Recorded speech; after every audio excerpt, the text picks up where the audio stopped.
Hi guys, welcome back to my channel. Today আমি coffee recipe share করছি। প্রথমে হচ্ছে আমি কফি নিয়ে নেব। আমি অ্যাকচুয়ালি 2 চামচ নিছি আর আমার চামচের সাইডটা দেখতেই পাচ্ছ তোমরা। অ্যান্ড দেন আমি চিনি নিব। চিনি হচ্ছে আমি 2 টেবিল স্পুন নিছি অ্যান্ড পরে একটু অ্যাড করছি কারণ আমি চিনি বেশি খাই। তোমরা হচ্ছে যতটুকু মিষ্টি পছন্দ করো ঠিক সেই অনুযায়ী নিয়ে নিবা। আচ্ছা, দেন মিক্স করতে হবে জিনিসটা। এ পর্যায়ে না আমরা এর মধ্যে একটু গরম পানি অ্যাড করব। গরম পানি অ্যাড করলে চিনিটা ভালো মতো গলে যাবে, ভালো মতো মিক্সড হয়ে যাবে জিনিসটা। তো এই যে ভালো মতো এখন হালকা অল্প একটু পানি দিলেই হয়ে যাবে।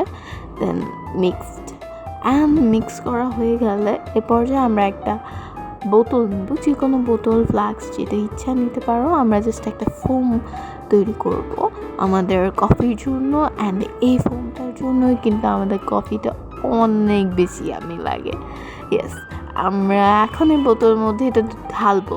যাই হোক, আমি এখানে নিয়ে এখন শেক করতে হবে ভালো মতো যতক্ষণ না ফোম হয়ে যাচ্ছে। এটা বেশি কষ্ট করতে হয় না, কিছুক্ষণের মধ্যেই দেখা যায় ভালো একটা ফোম হয়ে গেছে।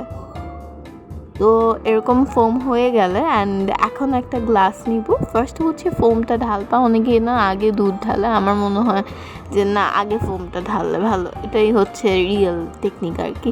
দেন গরম দুধ, yes, and just look this, oh my god, এটা না অনেক বেশি মজা, ক্রিমি অ্যান্ড অ্যাকচুয়ালি জুস।